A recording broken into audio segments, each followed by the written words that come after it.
In the soft violet light of a northern dusk, when fjords murmur their secrets to an indifferent sky, and the wind carries the distant thrum of oars cutting cold water, we begin the legend of two Vikings bound by blood and a restless wanderlust.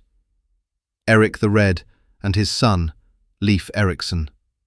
Here, in Part 1, we trace their beginnings on the mist-shrouded shores of 9th century Scandinavia, where granite mountains meet icy seas, and every man's mettle is measured by his readiness to wrest fortune from the elements. Please consider liking, commenting and subscribing if you enjoy this video. Thank you. Circa 950, in the fertile lowlands of Jæren, Rogaland, a Norway carved by deep fjords and sculpted by glacial giants, Erik Thorvaldsson came into the world under a slate-grey sky. He emerged, according to family lore, with a shock of copper hair so vivid that neighbours swore it caught the last rays of a waning summer sun. His father, Thorvaldsson, was a chieftain among chieftains, broad-shouldered, quick with a sword, and quicker still with a curse. From him, young Erik inherited not only that famous mane, but also a disposition likened by equally awed and exasperated villagers to a firestorm in goat's clothing. Life in Jæren was a hard-scrabble tapestry of subsistence and saga. Men fished cod through winter's chill, their breath frosting in the air as they hacked holes in sea ice. Women tended vegetable plots, ruddy cabbages and hardy turnips, while weaving tapestries of shifting patterns inspired by tales of frost giants and Valkyries. Children learned early that a boat might be your finest tool in summer and your coffin come autumn, should a squall strike without warning. Erik's earliest memories, he would later recall with wry amusement, involved shivering beside peat-smoke fires, listening to skalds recite the deeds of gods whose tempers rivaled Thorvald's own. Viking society prized honour above all, and when honour was besmirched, the result was often bloodshed. Thorvald's singular flaw was his temper, as unfailing as the rain that blanketed Rogaland's hills. One rash day, local accounts claim, he and a rival in a neighbouring valley traded insults over a disputed tract of grazing land. Words escalated. A blade glinted in the half-light. When the dust settled, a man lay dead, and Thorvald stood with a sword dripping crimson. In Viking law, manslaughter was an offence grave enough to demand either a heavy vergild, blood price, or exile. Thorvald chose neither. He packed his meagre belongings, wife, children, livestock, and set sail west, a funeral pyre of honour crackling in his wake. The voyage westward tested every sinew of their resolve. Picture a skinny longship groaning beneath its burden, sails taut like drumheads in a gale. Waves towered, black and hungry. Oarsmen heaved in wet furs as spray stung their faces. Erik, barely 10, but already broad of shoulder, clung to the rail, half fascinated by the sea's fury, half terrified that his bones would rattle loose. Nights were spent wrapped in salted blankets, ears ringing with the slap of oars and the cry of gulls picking carrion from the hull. Yet through it all, Thorvald told stories of a promised island where the mountains steamed, rivers teemed with salmon, and the law was kinder than a king's edict. That land was Iceland. When the longship limped into Hornstrandir's angular bays, the family stood on shoreline brimming with possibility. Iceland, to the eye, was a place of brutal contrasts. Fields of black lava punctuated by bursts of emerald moss, gusty plateaus where sheep grazed on blades no taller than a man's boot, and hot springs that hissed like dragons woken from sleep. Here, they claimed a tract of volcanic soil, scraped it for building sod-roofed longhouses, and learned to farm in a land where winter snow could lie until July. Erik's formative years in Iceland fused survival skills with a deeper, quieter resolve. He rose at dawn to herd lambs grazing on precarious cliff edges, often scolded by his father for letting a few tumble to their deaths. He learned to seal whales in hidden fjords, slicing their blubber into chunks for lamp oil. When storms made navigation perilous, he practiced tying intricate knots in rope, the slack ends knotted around his waist like a lifeline. His quick wit emerged as a shield against hardship. When a neighbour complained of wolf predation, Erik suggested they make halter racks from wolf pelts. "At least we'd have a use for them," he quipped, earning both grim laughter and a silent promise from the offended man to tread lightly. Hardship, however, remained a constant companion. Thorvald's health, undermined by years at sea and a restless spirit unsuited to farming, failed abruptly around 970. His passing left Erik, now in his mid-20s, sole master of the farmstead. In Viking society, an unmarried chieftain's daughter was both a prize and an alliance. So when word spread of Thjodhild Jorunnsdottir, her forebears among the first settlers of Iceland, Erik found himself negotiating marriage as one might settle a trade, with the exchange of feasts, livestock, and a modest parcel of land. Thjodhild proved a partner of rare metal. She brought a temper as steady as the northern lights, and though she shared her husband's love of hearty feasts, she also harboured Christian sympathies, an oddity in a land where Thor and Freya still reigned supreme. Their wedding, held beneath a drifting moon in Hawkadalor Valley, featured roasted mutton spiced with meadowsweet, flagons of honeyed mead, and torches blazing like little suns. Erik raised his horn to Thjodhild and declared, "I name you my shield against frost, my hearth against darkness, and the only frost I accept is in my beer." Laughter echoed down the valley, sealing their union. Thus was born Erikstaðir, Erik's place, a farmstead surrounded by ragged hills and overlooked by a dark volcano's summit. Timber beams rose from cut turf walls, fitted snugly enough to keep out wind, but not the smoke of feuds. In these early years, Erik and Thjodhild built the rhythms of daily life, milking sturdy Icelandic cows, hacking peat for fuel, gathering seaweed to enrich rocky fields. On storm-tossed evenings, the longhouse stank of brine and boiled goat's hocks as Erik's huskarls, housecarl retainers, settled in to feast and share tales.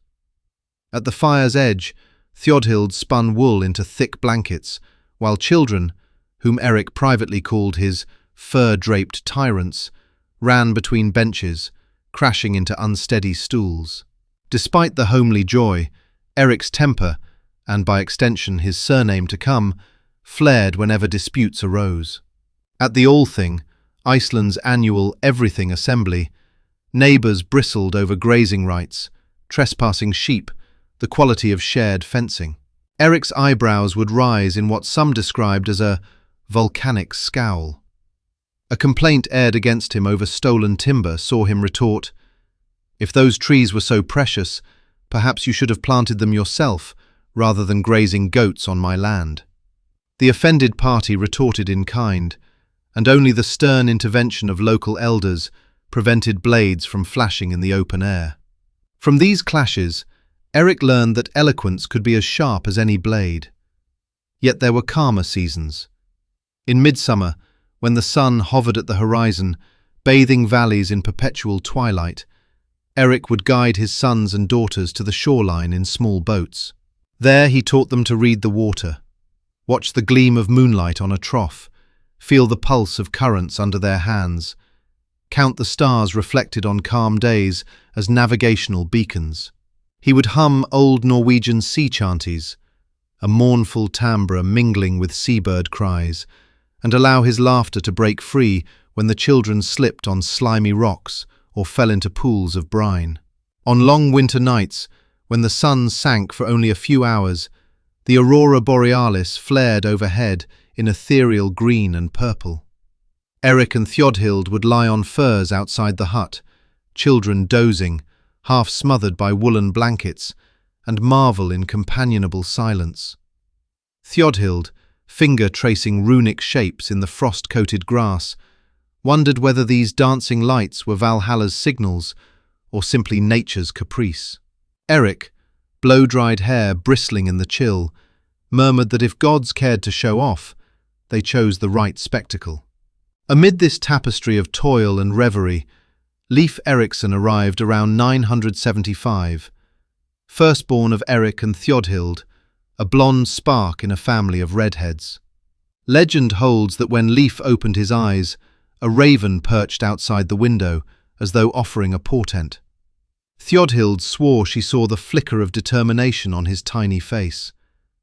Erik teased that the boy would either become a great explorer or a notorious headbanger, depending on how many bones he broke in childhood.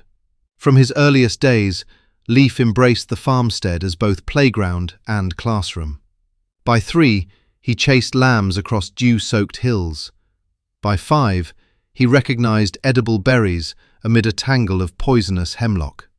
Erik crafted wooden toys, tiny longships, miniature axes, while Thjodhild taught him to recite psalms in her quiet, reverent voice.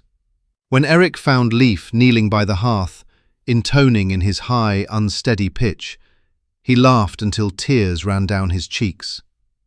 "My son," he told the astonished boy, "if you're going to become a scare, you at least need to choose between Thor's hammer and Christ's cross." Childhood at Erikstaðir was shaped by chores that built stamina and spirit. Early mornings saw Leif hauling seaweed carts up slippery dunes, smelly, heavy loads that paid off when spread thinly over parched fields. Afternoons brought fishing lessons in sheltered inlets. Leif's first catches were more crabs than cod, pinching his fingers into swollen reminders that the sea was no friend to the unwary. And as his father showed him the art of knotting, teaching that a lark's head could save a life, Leif realized that every skill had its moment of glory or failure. Yet between the labor, there was laughter. When the farm pigs broke through a rotten fence, charging into stored sheaves of oats, the household erupted in paroxysms of dismay and delight. Erik roaring at the animals, Thjodhild chasing squealing piglets with a broom. Leif, cornered behind a vat of pickled herring, was coated from ear to elbow in fish brine, prompting Erik to dub him Leif the Salty for days thereafter. Even fretting elders had to smile at the boy's gleeful shriek. Most evenings, the longhouse door banged open to welcome travellers, sea-roughened traders, displaced chieftains, wandering skalds with story pouches heavy with legends. Erik invited them to feast on black bread and juniper-flavoured goat cheese, supplying cups of potent mead until tongues loosened. Leif, wide-eyed, would sit at his father's feet, soaking in recitals of far-off lands. Green coasts where druids whispered in oak groves, islands ringed by white sand beaches where sunlight glowed like molten gold. In those moments, the boy felt the tug of unknown horizons, a yearning that blossomed like fireweed after a spring frost. Thjodhild, watching her family, mused on the balance between home and adventure. She would remind Leif, in her gentle way, that strength could be measured in kindness as well as battle. In one oft-repeated story, she told of a weary traveller who begged shelter at their door. Erik, initially suspicious, warmed to the man's plight, and the traveller later returned the favour by warning the family of an impending raid. "Kindness," Thjodhild would say, "is the truest form of steel, invisible yet unbreakable." So passed Leif's youth, a blend of sturdy labour, ragged laughter, and instruction in both swordcraft and scripture. But beneath the rhythm of daily life, tensions simmered. Neighbours eyed Erikstaðir's expanding fields with envy. Old grudges over disputed fens and common pastures simmered like geothermal pools, with the potential to burst into scalding rage. Erik's fiery reputation, once an asset, now threatened to isolate him from the community he needed most. And though the boy Leif might have been too young to grasp it fully, the family felt the first stirring of winds that would, before long, prompt another voyage, this time across the uncharted waves of the Atlantic. Thus ends part 1 of our saga. Two souls, father and son, shaped by exile, resilience, and a hunger for horizons anew. From the craggy shores of Norway to the steaming fields of Iceland, Erik and Leif Erikson built roots deep in northern soil, even as their spirits yearned for lands beyond. Ahead lie fresh exiles, daring explorations, and the forging of legacies that will echo through centuries. But for now, we leave them at the threshold of destiny, where the sea's siren call beckons, and a new chapter awaits. Part 2. Feuds and the Call Westward. In the thriving yet tension-laced world of Iceland's budding settlements, steaming hot springs curled through the earth's cracks, while old grudges simmered just as fiercely. On the sprawling meadows of Erikstadir, Erik, the red-bearded chieftain, believed he had carved out a comfortable life. Yet as whispers of ancient slights crept across farmsteads like mischievous foxes, that hard-won peace began to fracture. Life in Rogaland was a bristling hive of activity. Sheep bleated in the pens, smiths rang iron on iron in the forge, and the aroma of barley stew thickened the air. Inside the longhouse, Thjodhild, Erik's patient wife, spun wool by the hearth's gentle glow. Around her busy feet bustled the thralls, captured in raids or traded from distant shores, who tilled the fields, tended livestock, and did the chores nobody else bothered with. It was a rugged sort of stability, the kind you'd only appreciate if you'd ever seen a neighbour's roof collapse under snow or felt an impromptu brawl over grazing rights spark into dark deeds. Misfortune struck in the spring of 980, when a routine task turned into the catalyst for bloodshed. Erik's thralls, working the hillside to expand a pasture, accidentally loosened rocks above Valthiof's farm. With a roar, like a mountain waking from slumber, boulders tumbled downhill and buried Valthiof's young son beneath earth and shattered timber. In any fair trial, a payment of vergild, a standard compensation, could have soothed the sorrow. But in Viking hearts, grief often mutated into fury.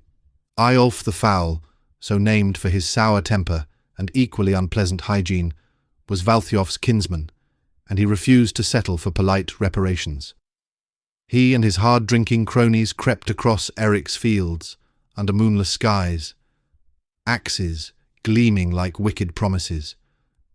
At dawn, they slit the throats of Erik's thralls in cold vengeance, leaving bodies strewn where they had laboured. When Erik discovered the carnage, his beard seemed to catch fire. In Norse culture, thralls were property. Their violent demise struck at Erik's wealth and honour alike.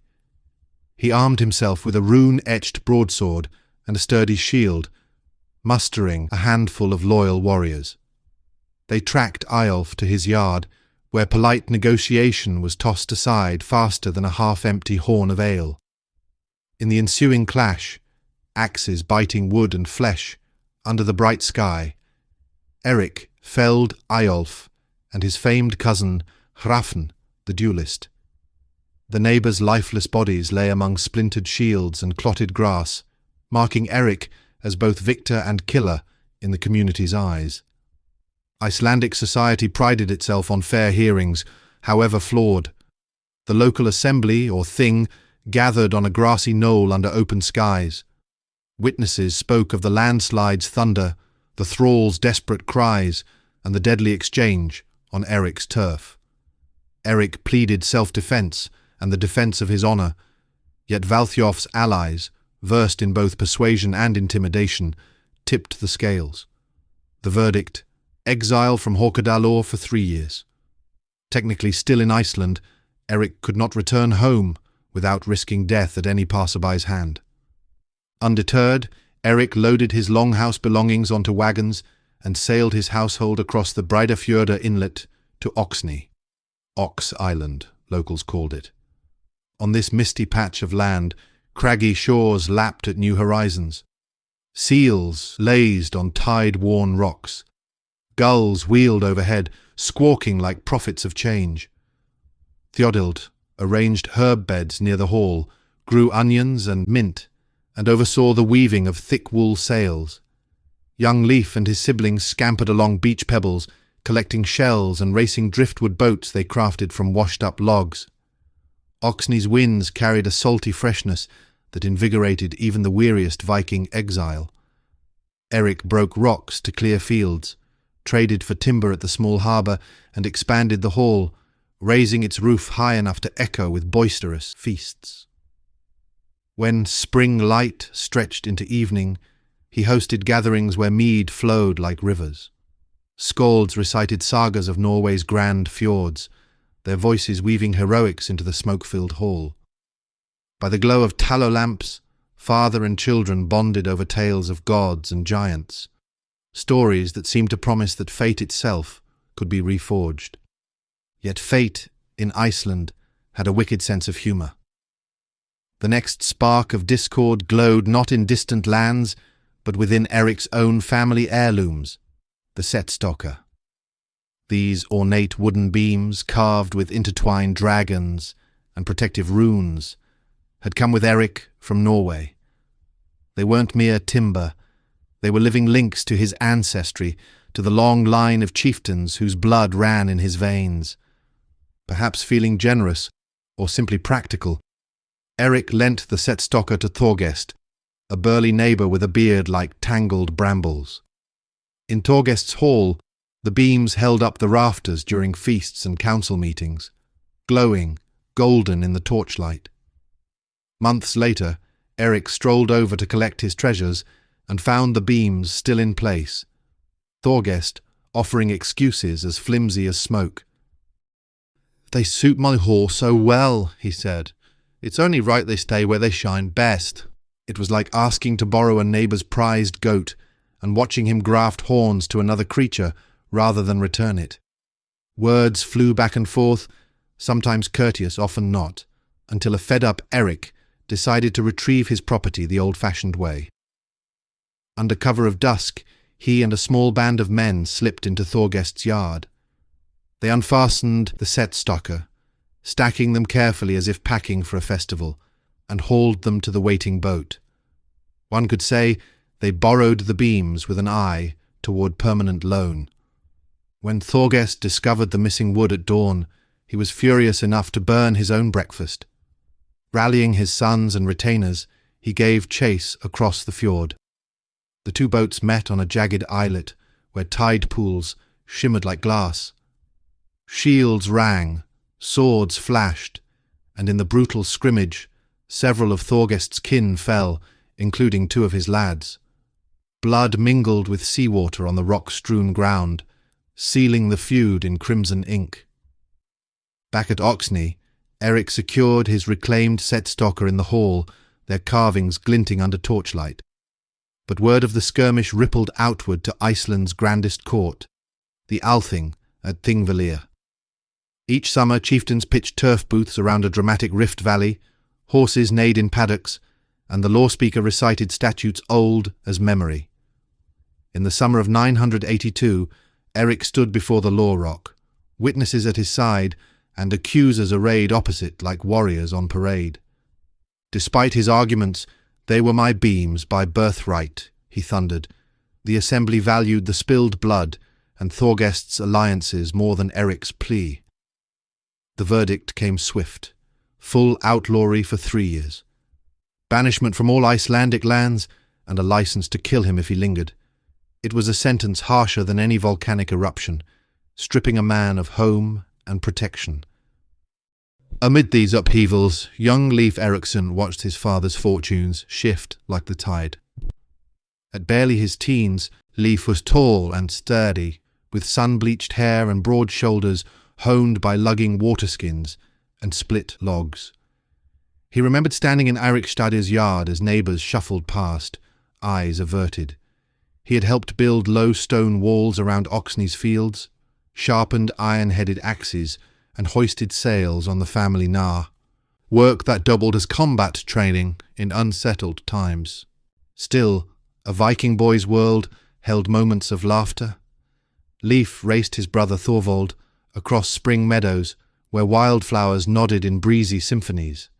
He wrestled with spirited Freydis, his younger sister, whose quick wit often left his backside on the ground. Around the longhouse table, Erik would mock Eyjolf's stale habits. If his breath was any fouler, cats would flee at 20 paces, drawing roars of laughter. Theudild, ever the gentler force, taught them runes by candlelight and how to read the stars, hinting at worlds beyond the fjords. When the dispute over the setstocker flared, Leif felt both the thrill of stealth and the chill of fear. He rode in silent formation, heart hammering against his ribs. He grasped the heaviness of choices. A beam of wood here, a spilled life there. In family councils afterward, when Erik spoke of vengeance's cost, Leif leaned in close, absorbing the balance between honour and survival. Outlawry's shadow soon stretched westward.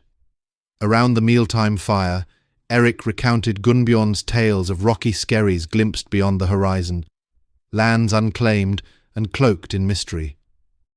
To Leif, these stories ignited a hunger for exploration. If Iceland could banish them, perhaps the wide sea held both refuge and opportunity. By 985, Erik was ready. He gathered a small crew of loyal kinsmen, provisions for the unknown, and loaded a nar, a stout merchant ship with a broad hull, till it sat low in the water. They stowed salted meat, cheese wheels, barrels of fresh water, and tools, axes for building, fishing lines for sustenance, and a sunstone for cloudy navigation. The chants of farewells mingled with sea spray as they sailed from Breidafjordur past the glacier-capped cliffs of the peninsula into the wild Atlantic swell. Winter found them among Greenland's fringed isles, where they huddled in lean-tos through howling winds. They hunted seals for blubber, hardened their spirits, and watched tides carve ice sculptures. When spring arrived, it carried revelation. Sheltered fjords, carpeted with grass greener than Iceland's, teeming with fish so thick they formed living mirrors in the shallows. Erik christened the inlet Eiriksfjord, planting his banner on land that felt like a promise. For Leif, the return to Iceland's shores in 985 was more than homecoming. It was an awakening. Rumours of fellow settlers had drifted back ahead of them like gulls scouting the sea. Leif's mind swirled with visions of new colonies rising on those emerald banks. His father's exile had become a map of opportunity, one that would chart courses for generations. And so, with family reunited and sagas of Greenland fire in their blood, Leif Erikson's boyhood gave way to an age of legend. Through feuds, exiles, and daring voyages, he learned that in a world of ice and fire, true greatness lay in bold strokes on the blank page of the unknown. Imagine a great hall, timber beams darkened by smoke and storytelling, where our hero, Erik the Red Thorvaldsson, strides in after 3 long years of exile. His beard, as fiery as ever, catches the torchlight and seems to glow with rumour and promise. On his tongue he carries tales so lush they taste like mead, of green valleys beyond the western waves, of fields ripe for grazing, deep salmon-rich fjords and forests for the taking. Iceland, for all its beauty, crowding sheep pastures and endless family feuds, was filling up. And here, he crooned, was room enough for a new beginning, fertile, open, unclaimed. Thus begins our story of Greenland's founding, an audacious gamble at the edge of the known world. 985 AD, and the harbours of Breidafjord are alive with bustle. Creaking ships, shouting dockhands, the smoke of fish drying on racks. Erik arrives, not with shame, not with defeat, but crowned by exile's peculiar prestige. He doesn't call it punishment, he calls it exploration. "Behold Greenland!" he bellows to every assembly, each mead hall and every curious neighbour. where grass grows tall enough to hide a man's thigh, where salmon leap like silver torches, and timber stands ready to build your dream longhouses. Some wag in the crowd mutters, "Erik the Red, rebranding ice as paradise. Who'd have thought marketing was a Viking art?" Yet ears pricked up. Iceland's settlers strained for pasture, and Erik's pitch, half truth, half grand flourish, was intoxicating. From farmstead to farmstead he rode, his cloak whipping in the wind, his excitement contagious. Neighbours peered from turf doors, farmers cursing poor barley yields, young men itching for adventure, families nursing old feuds, eager to escape blood debt. At each stop, Erik held a feast, spitted lamb dripping its fat into the coals, steins of mead passed hand to hand, and a chorus of skalds singing praises of the new shore. "I've tasted her grass," he declared, voice booming like a mountain echo. "I have felt the sun linger until clothing grows unnecessary at midday. Would you not swap crowded valleys and bickering chieftains for a land that yearns for your plough?" By autumn, inspired or desperate, or perhaps a bit of both, some 400 to 500 souls signed up, kinfolk, daring allies, and curious onlookers ready for a fresh start. Shipwrights in Fjord suddenly found themselves overwhelmed. 25 vessels, clinker-built Nars for cargo, sleek longships for speed, were pressed into service. Their sails were patched and strengthened with sealskin strips. Keels and hulls were caulked with pine tar until they gleamed black and tight.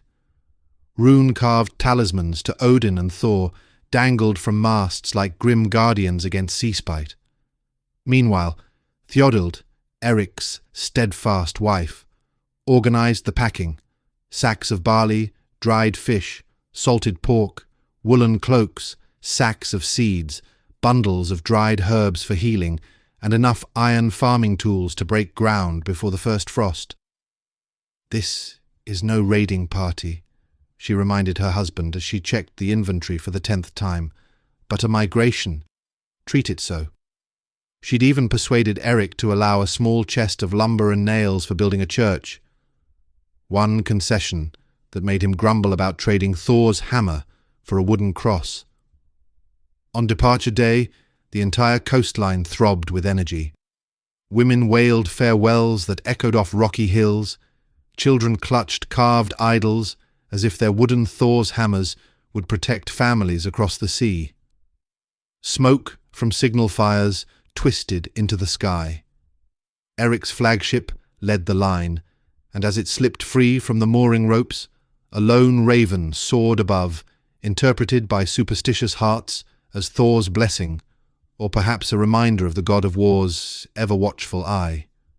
With a final blast on horns, they were off, weaving through icebergs as small as chests and as grand as fortresses, bound for a land no saga had yet christened. No dramatist could have scripted the North Atlantic better. Winds that howled like 1,000 banshees, waves that pitched and rolled longships as if they were driftwood toys. On the first night, someone cursed that the sea must harbour a vengeful spirit. Helmets were pressed into service as bailing buckets, and flatbread was softened in salt water when fresh water ran low. One longship, battered mercilessly, turned back. 2 more vanished without a whisper, leaving ghostly gaps in the fleet's line. By the final reckoning, only 14 ships staggered into Greenland's fjords. Survivors swore that the ocean spoke its displeasure, that stars winked out in grief, and that only those with iron wills and stout hearts could endure this Viking version of a ship's endurance contest. At last, landfall, Erik's fjord, flanked by grassy terraces that rolled gently toward the sea, speckled with driftwood and the bleating of startled sheep. The relief was so tangible one could almost taste it. Sea air, fallen sweet, gear shaken with exhaustion, but wide-eyed wonder at a coast that felt newly made.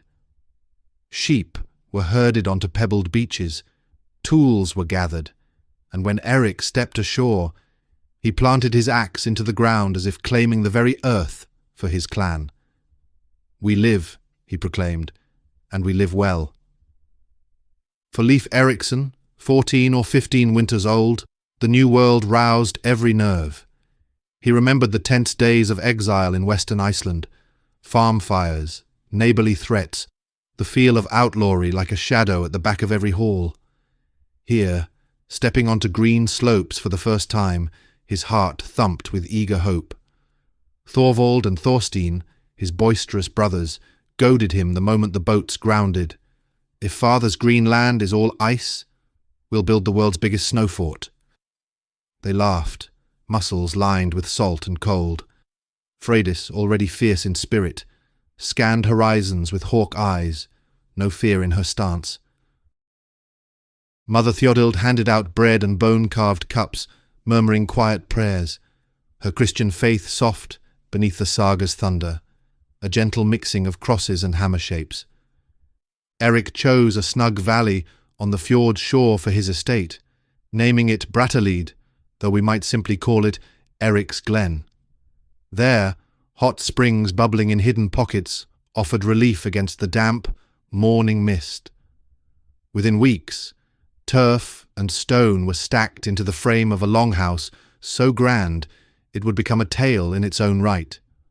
Walls 2 feet thick, insulated by sod. A roof layered with grass that blossomed into wildflowers come summer. Leif hauled driftwood logs and helped to dig subterranean storage pits where cold-blown summer winds would keep salted fish and berries fresh. Mornings echoed with the tinkling of goat bells. Those hardy creatures whisked from Iceland to plod the frosty fields. Afternoons, Leif peered into clear streams, net in hand, waiting for salmon flashes of silver. By night, the family gathered around the central fire, sharing food, laughter, and Erik's vivid recollections. Tales of how avalanches had roared behind cliffs, or how a glacier's thunder once shook his gnar. "Banishment," he'd grin, "yielded me sight of true riches." Not all was mirth and mossy roofs. Faith, always a thread in Viking life, began tugging at the household. Theodhild yearned for a place to pray beneath a cross. Erik, champion of the old ways, quipped, "If you must build your church, then build it. But don't expect me to cast aside Thor or Odin." And yet love and pragmatism won out. A small turf chapel rose near the longhouse, where hymns joined the clang of shields and the crackle of prayers to the Aesir. Leif, quick to notice tensions, adopted a flexible creed. Thunderstave rituals for safe voyages, then kneeling for a pious Our Father before supper. Such delicate balances became part of everyday humour. At feasts, toasts would mix words to Christ with boisterous calls to Bragi, god of poetry. Life on Greenland's edge was never dull. When a goat, black as a raven, bolted down a beach into the sea, Leif and Thorvald gave chase in a small skiff, dripping wet and shrieking with laughter as the animal proved a more agile rower. Their return, sheep in tow, became the stuff of family legend.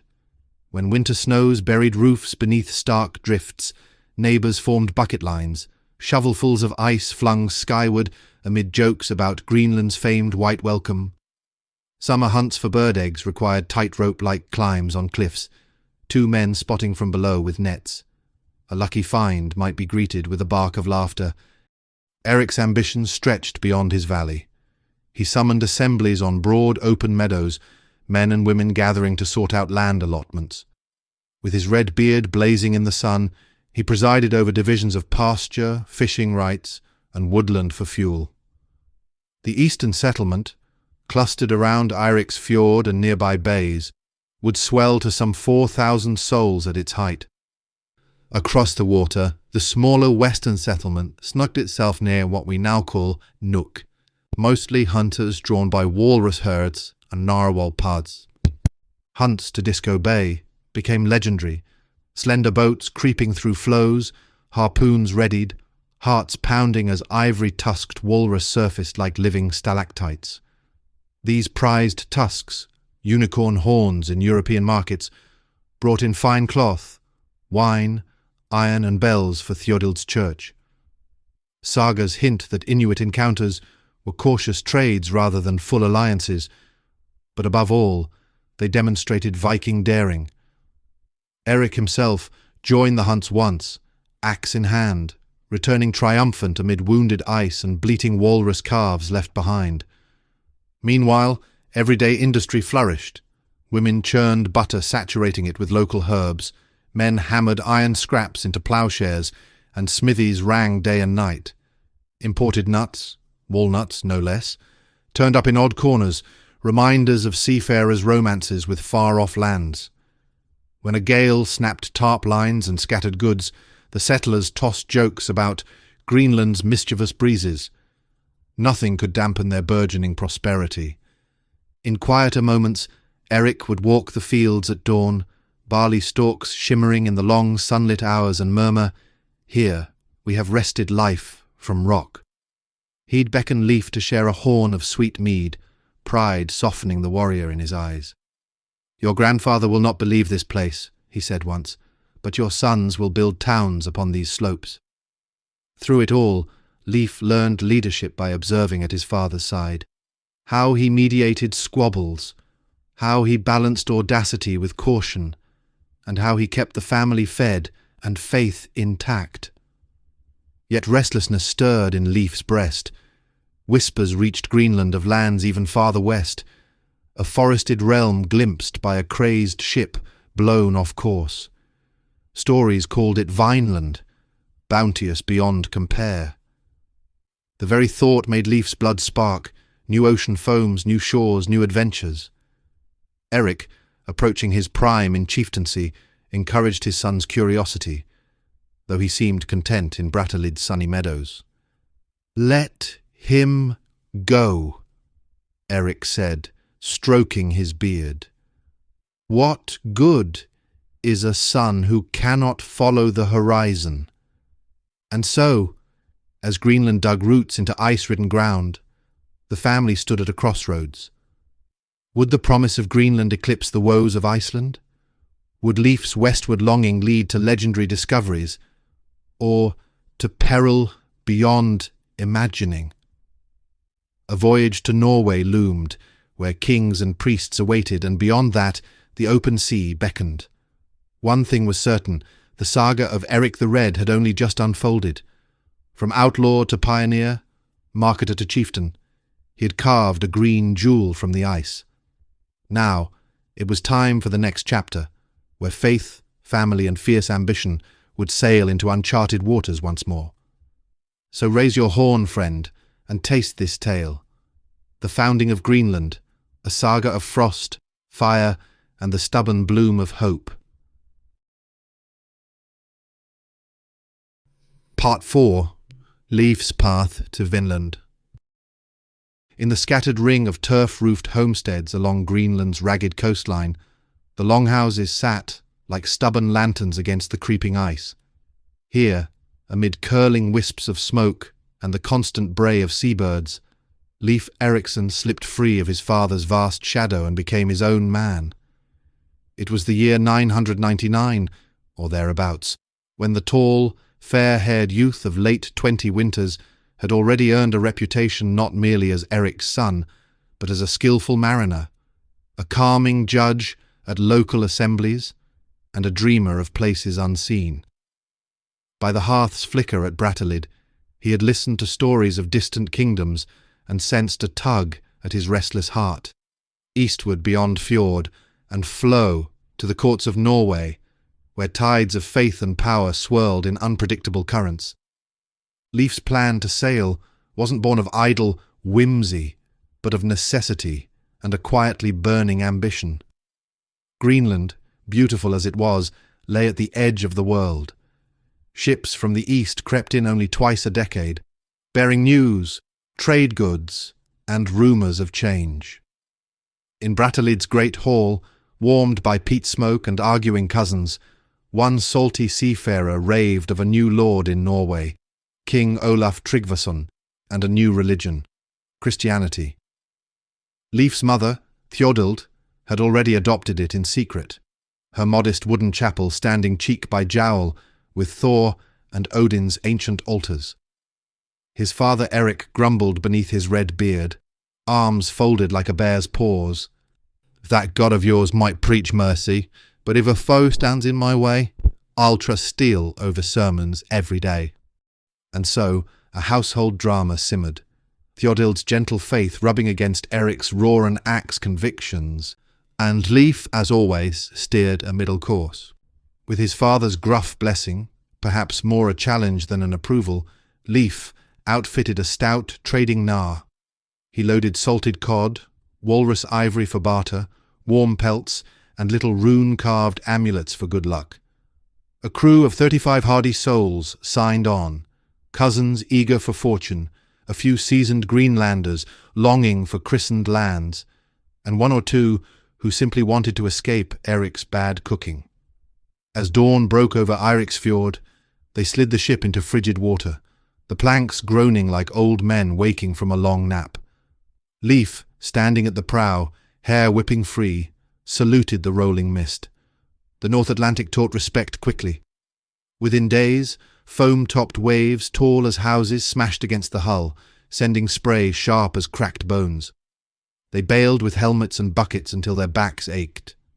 One poor soul lost his axe overboard, shrieking, "There goes my lunch!"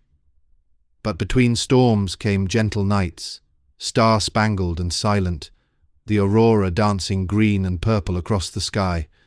Leif spent those hours pondering his place between two worlds, his father's stubborn flame flaring against his mother's calm promise of eternal life.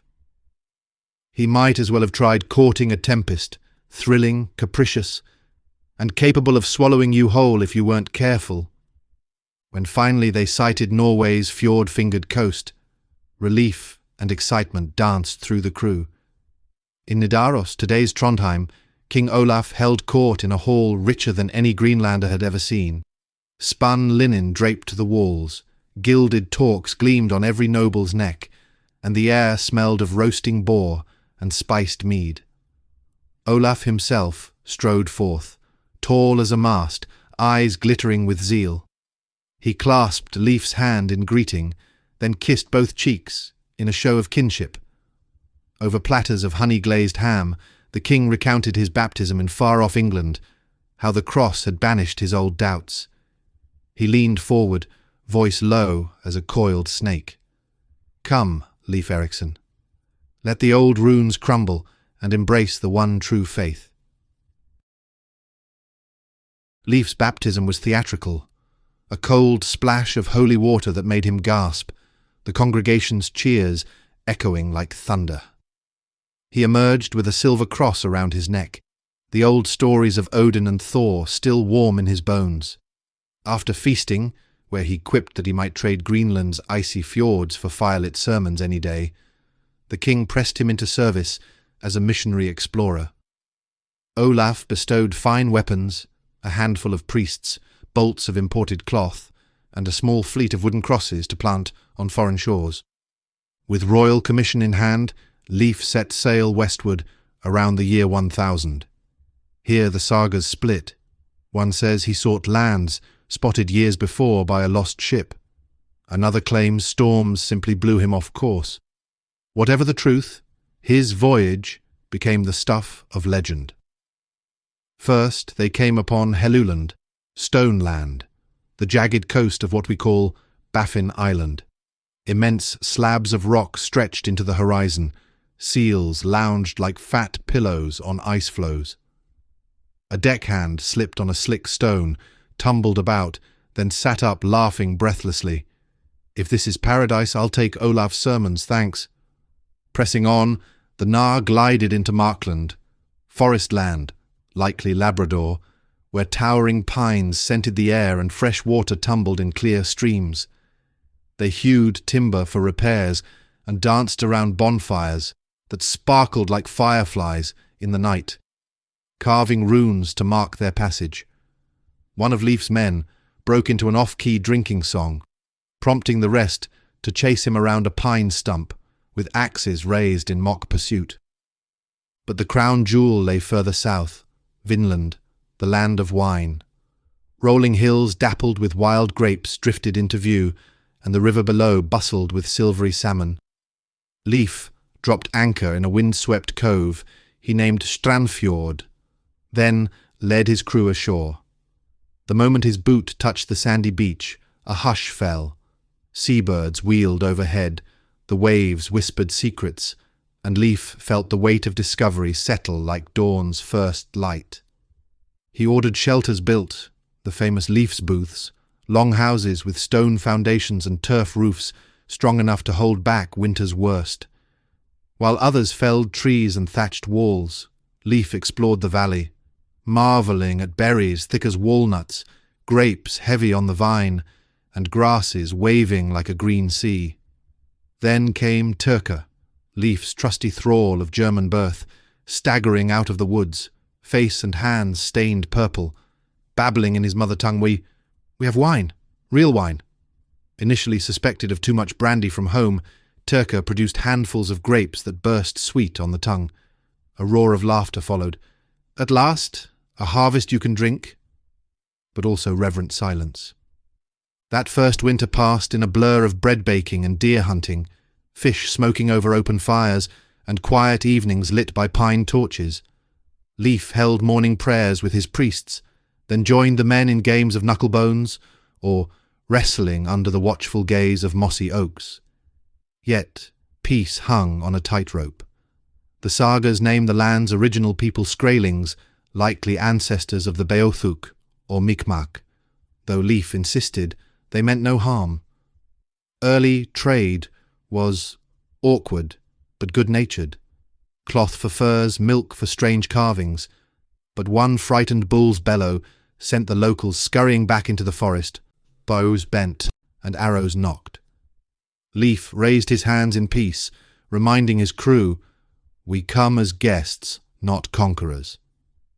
Meanwhile, back at Brattahlid, the Erikson household bristled with anticipation. Theodild packed extra woolen cloaks with whispered prayers, while Leif's brothers, Thorvald and Thorstein, argued over the best route to Vinland. Erik himself sharpened an axe as if preparing for battle with the sea. But on the morning of departure, his good steed shied at a passing raven and pitched him hard to the ground. Bruised and crestfallen, Erik sat amid spilled hay and declared, "The gods, or perhaps yours, Leif, wish me to stay. My fate lies here." And so, with a heavy farewell, father and son parted, Erik's beard brushing Leif's shoulder in a rough blessing. Leif's return voyage bore him back to Greenland, laden with grapes in barrels, sturdy timber, and stories that set every hall alight. Erik, older now and slower to anger, ran his hand over the silver cross at Leif's neck. Nearby, Theodhild wept for joy, expanding her humble chapel to accommodate the new converts. Erik grunted as Leif described the forests and wine, then unexpectedly cracked a half-smile. "I'll die with an axe in my hand, not a cross," he said, but the glint in his eye spoke of pride. Yet the thrill of Vinland brought its own unease. Rumours crept through Greenland's valleys of hostile Skraeling raids, of harsh winters turning fields to tombstones, and of an epidemic whispering across the sea. Brothers dreamed of claiming Leifsbudir for themselves, rival chieftains plotted voyages of their own, and Leif, once brimming with wonder, found his gaze drifting to the horizon with a new tension. Would Vinland's promise outlast the storm, or vanish like a fleeting dawn? In those long northern nights, as he stood on the turf roof of Brattahlid, watching the polar stars wheel overhead, Leif Erikson knew his path had irrevocably changed. He had bridged old gods and new faiths, connected distant fjords with uncharted shores, and sparked a saga that would echo across centuries. But he also felt the shadow of the unknown. For every grape-stained triumph, a darker trial waited just beyond the edge of the map. And so, his story, like the sea itself, stretched endlessly forward, wild, unpredictable, and forever calling sailors home to its relentless, glorious roar.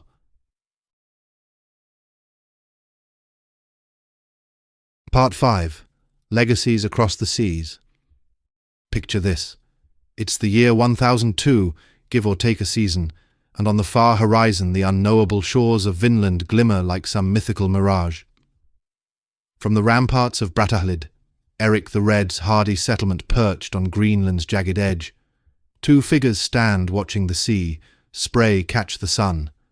Erik himself, scarlet beard bristling in the wind, and his eldest son, Leif, still brimful of tales from his first voyage westward. Around them, kin and kith buzz with news of timber and grapes, of forests lush enough to make even the most hardened Greenlander's heart leap. And yet, beneath the triumph, hangs a note of foreboding. Every triumph in these parts seems paid for in blood, loss, or daring feats that leave scars on skin and spirit alike. The call of Vinland is irresistible. Who wouldn't yearn to trade barren rock for towering trees, icy fjords for verdant rivers? Leif's own siblings were no exception. First to answer the call was Thorvald Erikson, broad-shouldered, fire-haired, and thirsty for glory in just the way a Viking ought to be. Around springtime, with fate still up in the misty air, Thorvald assembled 30 hardy souls, Greenlanders toughened by sub-zero winds and meagre rations, packed their gnar, the workhorse of Norse sea power, with dried seal meat, barrels of grain, woolen cloaks stitched tight against damp, and axes honed sharp enough to fell a tree or cleave an opponent's shield. They bade their families farewell, half proud, half terrified, and slid down the greased ways into the icy waves. Seafaring life is never dull. Within days, the crew learned that sleeping aboard a rolling deck is an acquired skill, mostly acquired by blisters and bruised ribs, and that seasickness spares no one, berserker or blacksmith. But these were Vikings. They soldiered on, humming old tunes about thunder gods and sea serpents, while the waves slapped the hull. They skimmed past Helluland, land of flat stones, all barren slabs and jagged beaches, and onto Markland, where tall pines whispered secrets in the salt breeze. There they took heart that the stories were true. Then at last came the fabled coasts of Vinland. Imagine rolling sandbanks curving like a bow, forests so dense that sunlight fought its way through the green canopy, and strange vines dripping with wild grapes. The air was warm as any Greenlander had felt since a distant summer. Thorvald, never one to rest on laurels, pressed further south and west, probing coves and headlands with the precision of a man searching for hidden treasure. This was land that spoke of promise.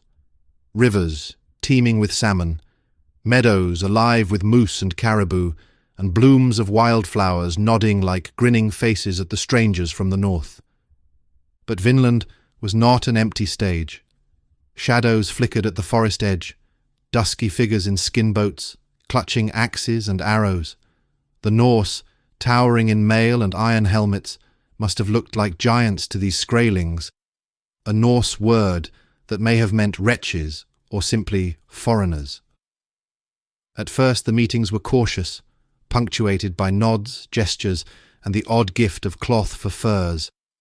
Then, near a wooded point, the sagas later named Keel Point, or Kjarlans in the old tongue, ambush broke out.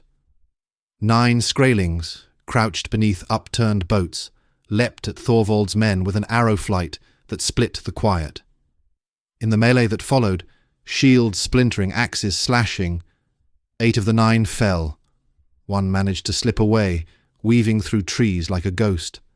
Survivors told tales of one-footed phantoms darting among the trees, an odd vision, perhaps born of fear and the sudden rush of adrenaline. Whatever their nature, they convinced Thorvald's crew that Vinland's wonders carried a price. No sooner had they regrouped than retribution came. As they made camp atop a grassy promontory, a flotilla of skin boats thundered down the river with arrows raining like a stinging hail. Shields were cleaved, yells echoed off the cliffs. And for Thorvald himself, the end arrived in a single thrum, an arrow beneath the arm, lodged deep. He pulled it free, wincing, blood staining his tunic. With a stoicism only a Viking could muster, he looked around at his shaken men and said, "Well then, seems I've acquired a gift from Vinland. Bury me here, with a cross at my head and my feet, so that all may know it's hallowed ground. Call this spot Crossanes forevermore." Then he slumped, becoming the first European to die on North American soil beyond Greenland. The generation to come would map his grave, marked by a simple wooden cross, standing like a mute sentinel against the skyline. Spring found the battered crew rowing back to Greenland. They arrived at Bratalid with hearts heavy, sacks lighter by half a man, and tales that made Leif's own adventures seem downright tame. The brothers embraced amid tears and laughter, and Erik the Red listened gravely as Thorvald's final words echoed through the hall.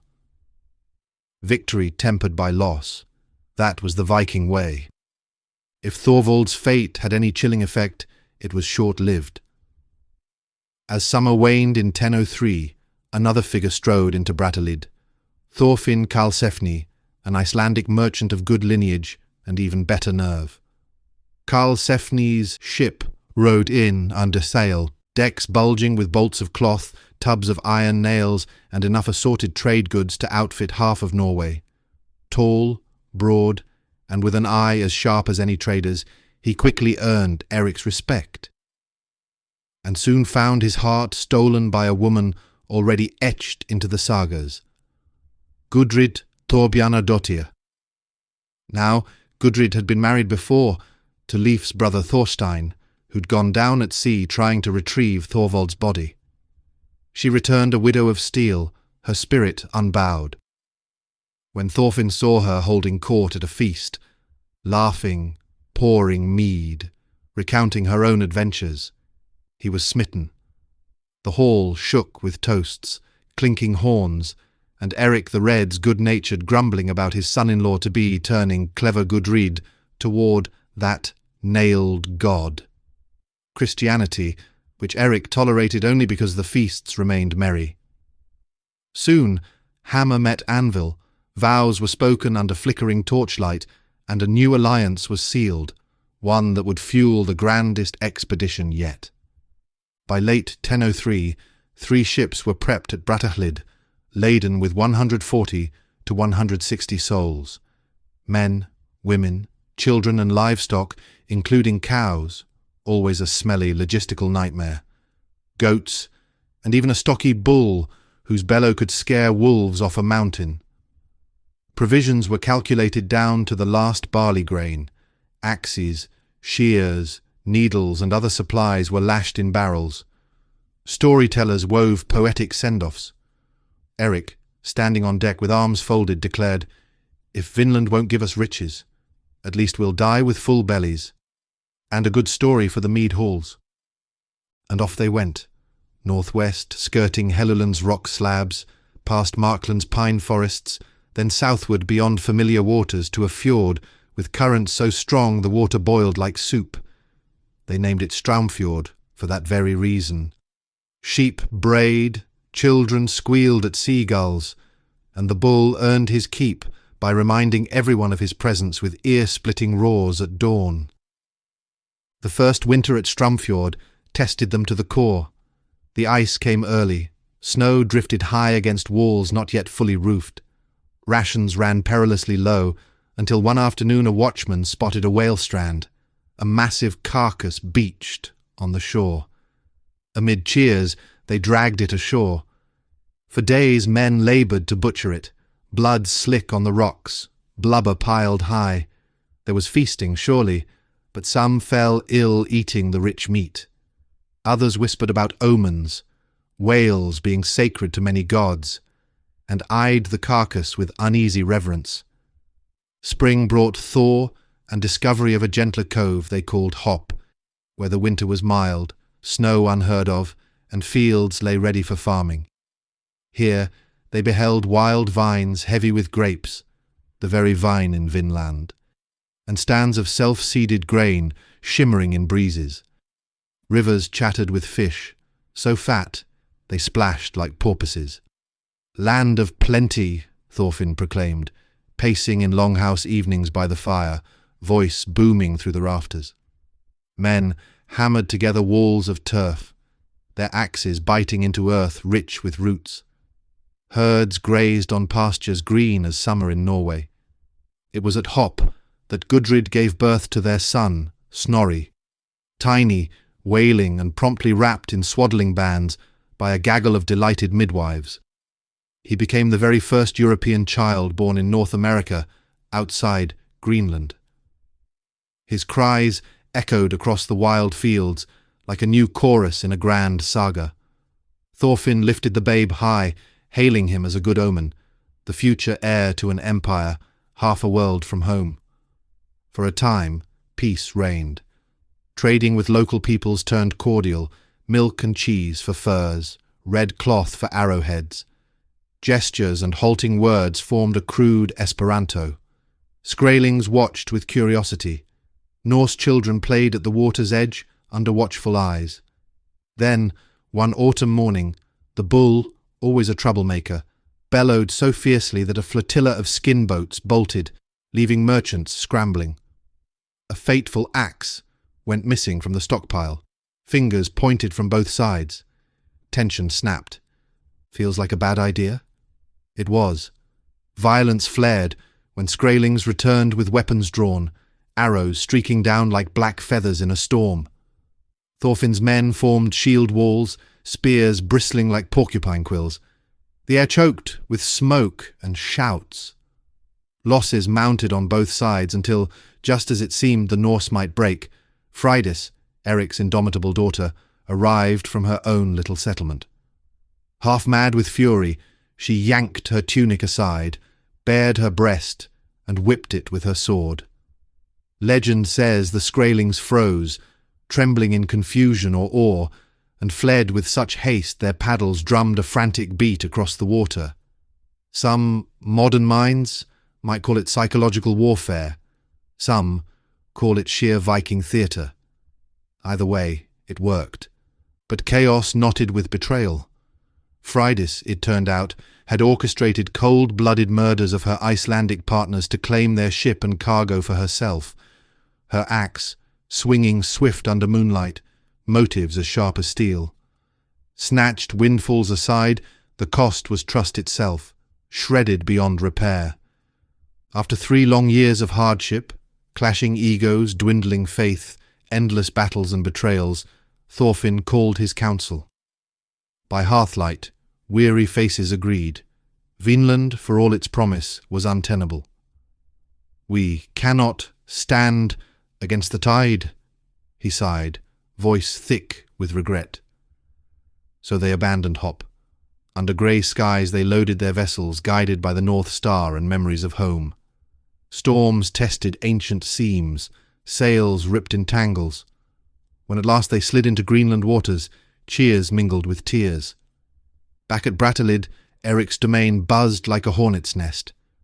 Farms stretched across fjord valleys, and by 1003 the eastern settlement boasted thousands of souls.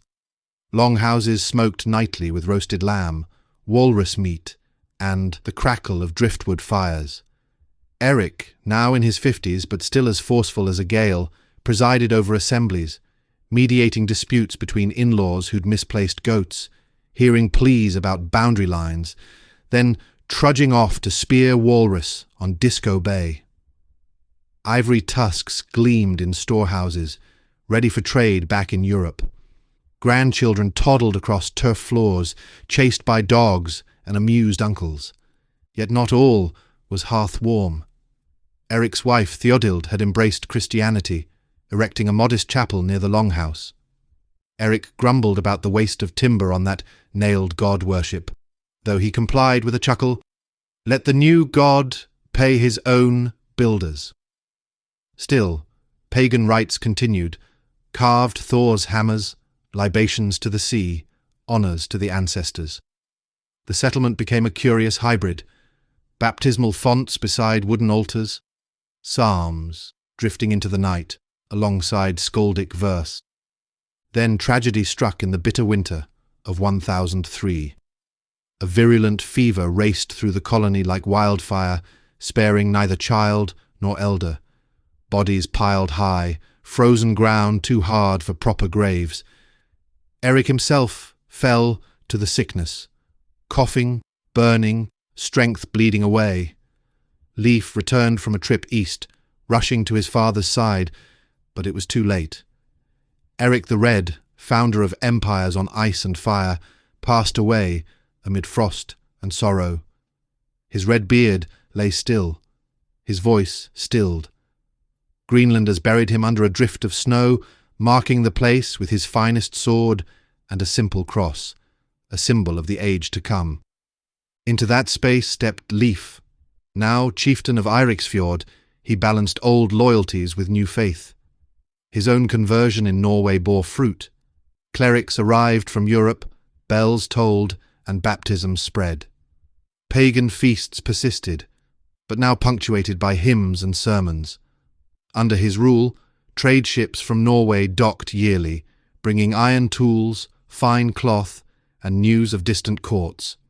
He kept a fleet of small vessels for fishing and exploration, shepherded sheep in sheltered valleys, and presided over a court that blended sagas with sermons.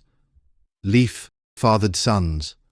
Thorgils, born to a Norwegian bride named Thorgunna, a union that produced whispers in Greenland about foreign influences, and Thorkel, sturdy and fair-haired, who would succeed him. Family gatherings in his great hall swelled with grandchildren, each new voice a reminder that the saga lived on. Freydis's ruthless deeds and Karlsefni's mixed fortunes wove into the tapestry of stories recounted by Hearthlight. Tales of glory, hubris, and cautionary notes etched in blood. Around 1020, the sagas aren't exact, Leif too met his end, likely felled by age or illness rather than arrow or storm. He died with dignity, leaving a lineage, Thorkel at the helm, prepared to face Greenland's merciless winter and its fragile peace with the Church. And so, the Viking chapter in North America closed. Mighty houses fell silent, ships no longer ventured far beyond sight of Greenland's fjords, and Vinland drifted back into legend. Yet, whispers of Norse halls in Newfoundland lived on, lance or meadows, where turf huts were unearthed centuries later, iron forges flickered, and butternut shells lay scattered like breadcrumbs for eager archaeologists. Tree ring signs pinned Norse activity there to exactly 1021, a tribute to precise, if unintended, record-keeping. In dual perspective, Erik's fiery exile, birthing a frozen empire, Leif's curious journeys opening doors then quietly shutting them, we see more than conquest. We see resilience amid peril, humour threaded through hardship, and the warm pulse of family driving men and women into the unknown. As auroras dance over the abandoned clearings of old Vinland camps, their echoes endure in stones, in sagas, and in every daring soul who's ever felt the pull of a distant shore. So here ends this chapter of blood, laughter, tears, and triumph, our Viking tale reaching across 1,000 years, reminding us that discovery often demands a price as high as any crown. Raise a horn to Erik and Leif, to Thorvald and Karlsefni, to Gudrid and Freydis, each a spark in a northern night, burning bright, then gone, leaving only stories for us to find.